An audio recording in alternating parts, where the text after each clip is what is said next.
अखंड सुहाग का चौथ पर्व आया है। माँ करवा का आशीर्वाद लाया है। खुशी और उत्साह हर तरफ छाया है। निर्जला व्रत हर सुहागिन ने पाया है। प्रिय भक्तजनों, आप सभी को करवा चौथ की ढेर सारी शुभकामनाएं। माँ करवा की कृपा आप सभी पर सदा सर्वदा बनी रहे। भक्तजनों, करवा चौथ का व्रत हर सुहागिन महिलाएं कार्तिक मास के कृष्ण पक्ष की चतुर्थी तिथि को रखती हैं। यह व्रत अपने अखंड सुहाग के लिए और अपने पति की लंबी आयु के लिए सुहागिन महिलाएं इस व्रत को निर्जल रखती हैं। तो प्रिय भक्तजनों, आज हम इस वीडियो में करवा चौथ की कथा के साथ भगवान श्री गणेश जी की कथा और चौथ माता की कथा को सुनेंगे, क्योंकि भगवान गणेश जी की कथा करवा चौथ की कथा के साथ अनिवार्य रूप से सुनी जाती है। तो प्रिय भक्तजनों, आप सभी इन कथाओं को बड़ी ही श्रद्धा, ध्यान पूर्वक और प्रसन्न चित्त मन से पूरा अवश्य सुनिएगा। तो सभी प्रेम से बोलिए, माता करवा की जय, चौथ माता की जय, भगवान श्री गणेश जी की जय। पौराणिक कथा के अनुसार कुछ समय पहले की बात है। एक बुढ़िया माई थी जो हर दिन मिट्टी से बने हुए गणेश जी की पूजा करती थी। वह बुढ़िया माँ रोज गणेश जी का मंदिर बनाती और वह मंदिर रोज गल जाता। और वहीं पास में एक धनी सेठ का मकान बन रहा था। तब बुढ़िया माँ एक दिन वहां जाकर काम करने वाले मिस्त्री से बोली कि आप यहाँ से मेरे लिए एक पत्थर के गणेश जी बना दोगे। तब वहां के मिस्त्री ने कहा कि हम तुम्हारे लिए गणेश जी नहीं बनाएंगे। जितनी देर में हम गणेश जी बनाएंगे उतनी देर में हम अपना आधा काम पूरा कर लेंगे। तब उस बुढ़िया माँ ने गुस्से में आकर कहा कि राम करे तुम्हारी दीवार टेढ़ी हो जाए। तब उसके बाद मिस्त्री ने अपनी दीवार बनाई और वह टेढ़ी हो गई। मिस्त्री ने उस दीवार को फिर से तोड़कर दोबारा बनाई और फिर से वह दीवार टेढ़ी हो गई। मिस्त्री बार बार दीवार को बनाता और तोड़ देता। ऐसा करते करते शाम हो गई। फिर थोड़ी देर में सेठ आया और उसने कहा, आज तुम लोगों ने कुछ भी काम नहीं किया। तो फिर वह लोग सेठ से कहने लगे कि एक बुढ़िया माई आई थी, उसने हमसे कहा कि एक पत्थर के गणेश जी बना दो, तो हमने मना कर दिया।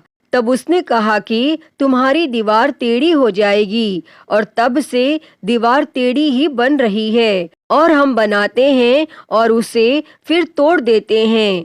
तब सेठ ने उनकी सारी बातें सुनी और मिस्त्री से बोला, अभी के अभी जाओ और बुढ़िया माँ को लेकर आओ। तब मिस्त्री बुढ़िया को लेकर आया और सेठ ने बुढ़िया से कहा कि हम तुम्हारे लिए सोने का गणेश जी बनाकर देंगे, तुम हमारी दीवार सीधी करवा दो। और तब सेठ ने बुढ़िया को सोने से बने हुए गणेश जी की मूर्ति दी। उसके बाद सेठ की दीवार सीधी हो गई। अतः हे गणेश जी महाराज, जैसे आपने सेठ की दीवार सीधी की, वैसे ही सबकी करना और सबकी रक्षा करना। तो सभी प्रेम से बोलिए, भगवान श्री गणेश जी की जय। प्रिय भक्तजनों, आइए अब सुनते हैं करवा माता की कथा। तो सभी प्रेम से बोलिए, माँ करवा की जय। कथा के अनुसार देवी करवा अपने पति के साथ तुंगभद्रा नदी के पास रहती थीं। एक दिन करवा के पति नदी में स्नान करने गए तो एक मगरमच्छ ने उनका पैर पकड़ लिया और नदी में खींचने लगा। तब मृत्यु को करीब देखकर करवा के पति करवा को पुकारने लगे और करवा दौड़कर नदी के पास पहुंची और पति को मृत्यु के मुंह में ले जाते मगरमच्छ को देखा। तो करवा ने तुरंत एक कच्चा धागा लेकर मगरमच्छ को एक पेड़ से बांध दिया। करवा के सतीत्व के कारण मगरमच्छ कच्चे धागे में ऐसा बंधा कि टस से मस नहीं हो पा रहा था। करवा के पति और मगरमच्छ दोनों के प्राण संकट में फंसे थे। तब करवा ने यमराज को पुकारा और अपने पति को जीवन दान देने और मगरमच्छ को मृत्यु दंड देने के लिए कहा। तब यमराज ने कहा, मैं ऐसा नहीं कर सकता, क्योंकि अभी मगरमच्छ की आयु शेष है और तुम्हारे पति की आयु पूरी हो चुकी है। तब क्रोधित होकर करवा ने यमराज से कहा, अगर आपने ऐसा नहीं किया तो मैं आपको श्राप दे दूंगी।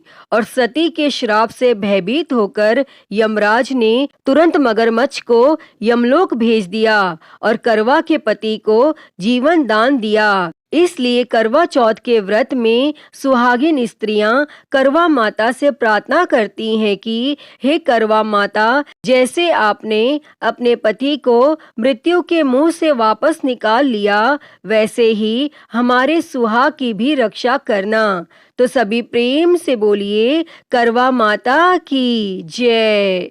प्रिय भक्तजनों, आइए अब सुनते हैं करवा चौथ की दूसरी कथा। प्राचीन काल की बात है, किसी नगर में एक साहूकार अपनी पत्नी, 7 पुत्रों, 7 पुत्र वधू तथा एक पुत्री के साथ निवास करता था। साहूकार की पुत्री का नाम करवा था। साहूकार के 7 पुत्र अपनी बहन से बहुत प्रेम करते थे। बिना बहन के भोजन ग्रहण किए स्वयं भोजन नहीं करते थे। और एक बार कृष्ण पक्ष की चतुर्थी को करवा चौथ पड़ा। यह व्रत साहूकार की पत्नी, पुत्री, 7 पुत्र वधू ने रखा। शाम के समय जब करवा के भाई घर आए तथा भोजन करने बैठे, तब बहन को साथ भोजन करने के लिए बोला। लेकिन बहन ने भाइयों से बोला, आज मेरा करवा चौथ का व्रत है। मैं चंद्रमा के दर्शन तथा पूजा करने के बाद ही जल और भोजन ग्रहण करूंगी। तब यह सुन भाइयों ने भी भोजन नहीं किया और चंद्रमा के निकलने का इंतजार करने लगे। और कुछ देर इंतजार करने पर जब चंद्रमा नहीं निकले तो अपनी बहन को भूखा प्यासा परेशान देखकर भाइयों को एक उपाय सूझा। सारे भाई नगर के बाहर गए और एक पेड़ पर चढ़कर वहां आग लगा दी और घर आकर अपनी बहन से कहा, चंद्रमा निकल आए हैं, चलो दर्शन कर लो और अर्घ देकर जल ग्रहण करो। और यह बात करवा ने अपनी भाभी को बताई। चांद निकल आया है, चलिए दर्शन करके जल ग्रहण कीजिए। तब भाभी ने समझाया कि उनके भाइयों ने उन्हें भूख प्यास से परेशान देखकर नगर के बाहर पेड़ पर आग जलाई है, उसे ही चंद्रमा बोल रहे हैं। लेकिन करवा ने बात नहीं मानी और वह आग को चांद समझकर अपना व्रत खोल लेती है। लेकिन करवा के भाभियों ने अपना व्रत नहीं खोला और व्रत खोलते ही करवा को उसके ससुराल से समाचार आया कि उसके पति की मृत्यु हो चुकी है। और यह सुन करवा के होश उड़ जाते हैं। तब उसकी बड़ी भाभी ने उसे समझाया, आपका व्रत टूट गया है, इसी वजह से उसके साथ ऐसा हुआ है। तब अपनी गलतियों पर करवा को एहसास हुआ तथा उसने प्रण किया कि वह अपने पतिव्रता से अपने पति को पुनः जिंदा करके रहेगी। और उसने अपने पति देव का अंतिम संस्कार नहीं करने दिया और प्रतिदिन शव के पास बैठी रहती और उस पे उगने वाली घास को जुटाती रहती। और ऐसा करते करते 1 साल बीत जाता है और फिर से करवा चौथ आता है। करवा की सभी भाभियां व्रत करती हैं और उनसे आशीर्वाद लेने आती है। करवा ने अपनी सभी भाभियों से प्रार्थना की कि उसको भी अपने जैसा सुहागन बना दे और उसके पति को जीवित कर दें। लेकिन उसकी किसी भाभी ने बात नहीं सुनी। लेकिन जब 6वीं भाभी आई तो उन्हें करवा की हालत पर तरस आ गया और उसने बोला कि सबसे छोटी वाली भाभी से बोलना कि तुम्हारे पति को जीवित कर दें, क्योंकि उसके पति के वजह से ही तुम्हारा व्रत खंडित हुआ है, जिससे ईश्वर नाराज हो गए हैं। तब इतना बोलकर उसकी भाभी चली गई और सबसे अंत में छोटी भाभी आती है। करवा उनसे भी सुहागिन बनने का आग्रह करती है, लेकिन वह टाल मटोल करने लगती है। इसे देख करवा उन्हें जोर से पकड़ लेती है और अपने सुहाग को जिंदा करने के लिए कहती है, लेकिन भाभी उससे छुड़ाने के लिए नोचती है, खसोटती है, लेकिन करवा नहीं छोड़ती है। अंत में उसकी तपस्या को देख भाभी पसीज जाती है और अपनी छोटी उंगली को चीरकर उसमें से अमृत उसके पति के मुंह में डाल देती है और करवा का पति तुरंत श्री गणेश कहता हुआ उठ बैठता है। इस प्रकार प्रभु की कृपा से उसकी छोटी भाभी के माध्यम से करवा को अपना सुहाग वापस मिल जाता है। अतः हे श्री गणेश जी, माँ गौरी जी, जिस प्रकार करवा को चीर सुहागन का वरदान आपसे मिला है, वैसा ही सभी सुहागिनों को मिले। तो सभी प्रेम से बोलिए भगवान श्री गणेश जी की जय, करवा माता की जय। प्रिय भक्तजनों, आइए अब सुनते हैं चौथ माता की कथा। तो सभी प्रेम से बोलिए चौथ माता की जय। एक साहूकार था, उसको एक बेटा और बहू थे। बेटा और साहूकार के पास पूर्वजों का कमाया हुआ बहुत सारा धन था। दोनों कुछ काम नहीं करते, उसी धन संपत्ति से अपना गुजारा करते थे। और जब भी बहू गाय को रोटी देने नीचे जाती तो उसकी पड़ोसन पूछती, बहू क्या खाकर आई है? तब बहू कहती, ठंडी बासी खाकर आई हूँ। तब एक दिन साहूकार के बेटे ने यह बात सुन ली और उसने अपनी माँ को सारी बात बताई और पूछा, माँ तू रोज गर्म गर्म खाना परोसती है, तब भी तेरी बहू पड़ोसन से ठंडी बासी खाकर आई हूँ ऐसा क्यों कहती है? तब माँ ने कहा, बेटा मैं तो चारों थालियां एक समान लगाती हूँ, पर यदि तेरे को विश्वास नहीं हो तो कल अपनी आंखों से देख लेना। और फिर दूसरे दिन बेटा तबीयत खराब होने का बहाना करके लेट गया और उसने देखा कि उसकी पत्नी ने खीर खांड का गर्मा गर्म भोजन किया और रोजाना की तरह वो नीचे उतरी। तब पड़ोसन ने पूछा, बहू क्या खाकर आई है? और उसने वही रोजाना वाला जवाब दिया। तब उसके पति ने उसका हाथ पकड़ लिया और पूछा, अभी तो तू गर्म गर्म खाना खाकर आई है, फिर झूठ क्यों बोला? तब उसकी पत्नी ने कहा, ये धन न तो आपका कमाया है और न ही आपके पिताजी का। अगर इसी तरह धन खर्च करते रहे तो एक दिन गरीब हो जाएंगे। तब उसके पति को अपनी पत्नी की बात बुरी लगी और वह कमाने के लिए विदेश चला गया और यहाँ उसकी पत्नी 12 महीने की चौथ का व्रत किया करती थी। उसके पति को विदेश में रहते हुए 12 वर्ष बीत गए। तब चौथ माता और विनायक जी ने सोचा कि इसके पति को बुलाना चाहिए, नहीं तो इस कलयुग में हमें कौन मानेगा और कौन पूजेगा। तब चौथ माता ने उसके पति के सपने में जाकर बोली कि तू घर चला जा, तेरी पत्नी तुझे बहुत याद करती है। तब उसने कहा, हे चौथ माता, मेरा कारोबार फैला हुआ है, इस तरह छोड़कर नहीं जा सकता। तब चौथ माता ने कहा, कल प्रातः स्नान ध्यान से निवृत्त होकर पूजन कर घी का दीपक जलाकर चौथ माता विनायक जी भगवान का नाम लेकर बैठ जाना, हिसाब हो जाएगा, देने वाले दे जाएंगे, लेने वाले ले जाएंगे।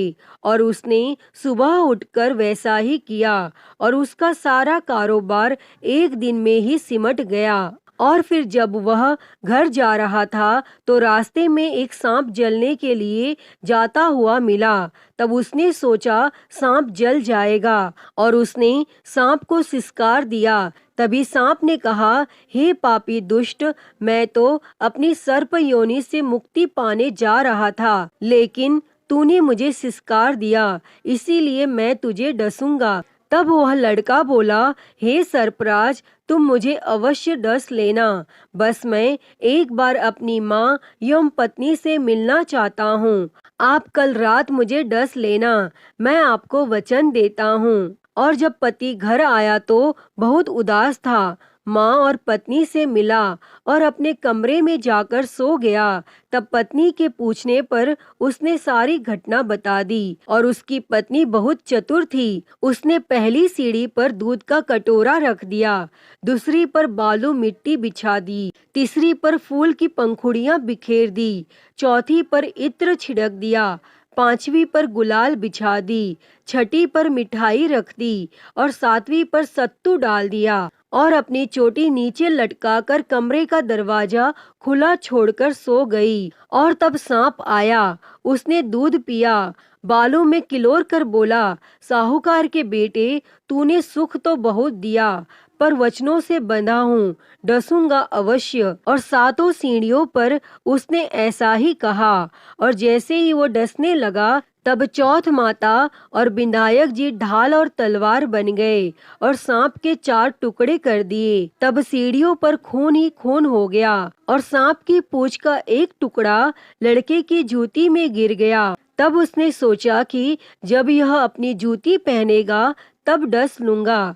और उसकी पत्नी प्रतिदिन चींटियों को आटा खिलाती थी। तब चींटियों ने सोचा कि इसकी पत्नी हमें हमेशा शक्कर आटा खिलाती है, इसलिए इसकी रक्षा करनी चाहिए। और सभी चींटियों ने मिलकर उसकी पूंछ को खोखला कर दिया और जैसे ही सुबह हुई वहाँ खून ही खून था।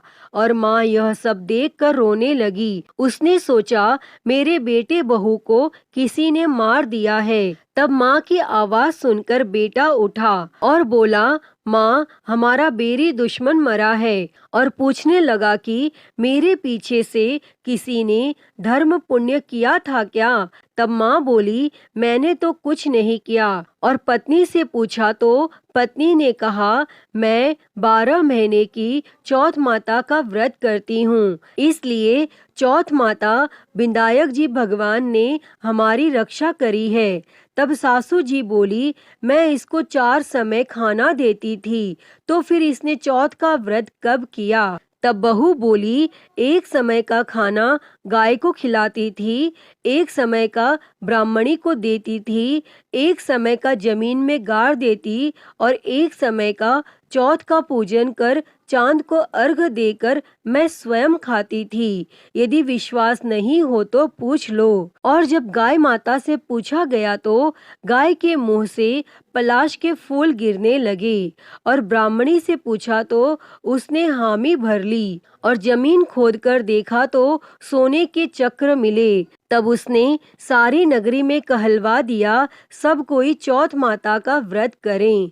व्रत करने से अन्न, धन, लाज, लक्ष्मी, संतान की प्राप्ति होती है। जैसी जिसकी मनोकामना होती है चौथ माता उसे अवश्य पूर्ण करती हैं। अतः हे चौथ माता, जैसे आपने बहू के पति की रक्षा करी वैसे ही इस कथा को कहते, सुनते और हुंकारा भरते सभी की करना। तो सभी प्रेम से बोलिए, चौथ माता की जय। प्रिय भक्तजनों, तो मैं उम्मीद करती हूँ कि आपको आज की यह कथा पसंद आई होगी और अगर वीडियो अच्छी लगी हो तो इसे लाइक करें, ज़्यादा से ज़्यादा शेयर करें और कमेंट बॉक्स में करवा माता की जय लिखना ना भूलें। और हरिहर भक्ति चैनल को सब्सक्राइब कर नोटिफिकेशन बेल को ज़रूर ऑन कर लें। हर हर महादेव। धन्यवाद।